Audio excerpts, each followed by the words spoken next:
شروع کرتا ہوں اللہ کے پاک نام سے جو بڑا مہربان نہایت رحم کرنے والا ہے۔ ہزاروں سال پہلے کی بات ہے کہ بنی اسرائیل میں ایک ظالم شخص رہا کرتا تھا۔ وہ کسی پر بھی رحم نہیں کھاتا تھا۔ لوگ اس سے بہت خائف رہتے تھے، تاہم کسی میں جرأت نہیں تھی کہ اسے کوئی ترچھی آنکھ سے دیکھ سکے۔ وہ شخص جس راہ سے گزرتا لوگ وہ راستہ چھوڑ دیتے، مجبوراً اس کی عزت کرتے، اس کی تعریف کرتے کہ وہ کہیں کسی بات پر ناراض نہ ہو جائے، کیونکہ جب وہ کسی بات پر ناراض ہو جاتا تھا تو فوراً اس کو قتل کر دیتا۔ وہ شخص معمولی باتوں پر 99 قتل کر چکا تھا، یہاں تک کہ اس کا دل مزید قتل اور برائیوں سے اکتا گیا تھا۔ وہ کسی راہب کے پاس آیا اور پوچھا کہ میں نے 99 قتل کیے ہیں، اب اگر میں توبہ کرنا چاہوں تو کیا میری توبہ قبول ہو جائے گی؟ قتل بہت بڑا جرم ہے، اتنی بڑی تعداد میں، پھر آدمیوں کے قاتل کو اللہ تعالیٰ بھلا کیسے بخشے گا؟ راہب نے افسوس زدہ لہجے میں جواب دیا، اگر یہ بات ہے تو سنچری مکمل کیوں نہ کر لی جائے؟ یہ کہتے ہوئے اس نے راہب کا بھی قتل کر دیا۔ راہب کے قتل کے ساتھ ہی اس کی سنچری پوری ہو گئی، لیکن وہ قتل پر قتل کرنے سے اکتا گیا تھا۔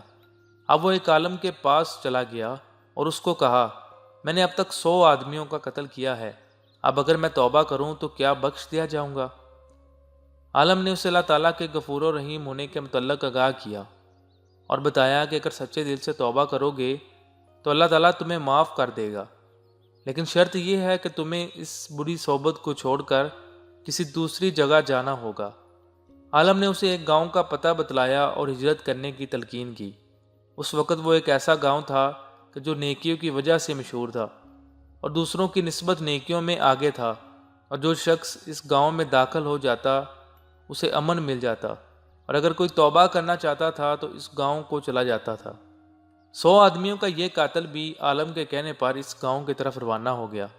توبہ کی نیت کے لیے شخص ابھی اس گاؤں کے قریب پہنچا ہی تھا کہ اسے موت نے آ لیا اور وہ مر گیا۔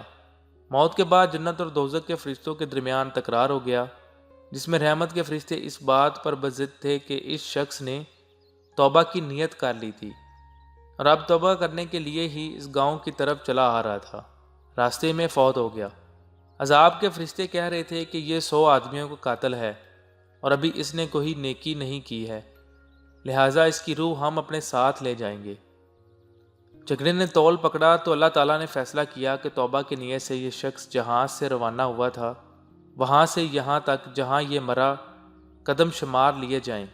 اگر اس گاؤں کے زیادہ قریب ہے جو نیکیوں والا ہے تو یہ جنت کے فرشتوں کے ساتھ جائے گا، اور اگر اس کے قدم برائی والے گاؤں کے قریب ہیں تو یہ دوزخ کے فرشتوں کے ساتھ جائے گا۔ جب فرشتوں نے قدم شمار کرنے شروع کیے تو وہ شخص نیکیوں والے گاؤں کے قریب تھا۔ اس شخص کی توبہ قبول ہو چکی تھی، چنانچہ اس کی روح کو رحمت والے فرشتے ساتھ لے گئے۔ دوستو، اللہ تعالیٰ قہار اور جبار ہونے کے ساتھ ساتھ رحیم اور غفار بھی ہے، سچی توبہ کرنے والوں کو بخش دیتا ہے۔ اللہ تعالیٰ ہمیں نیکیوں کی ہدایت دے اور برائیوں سے دور رکھے۔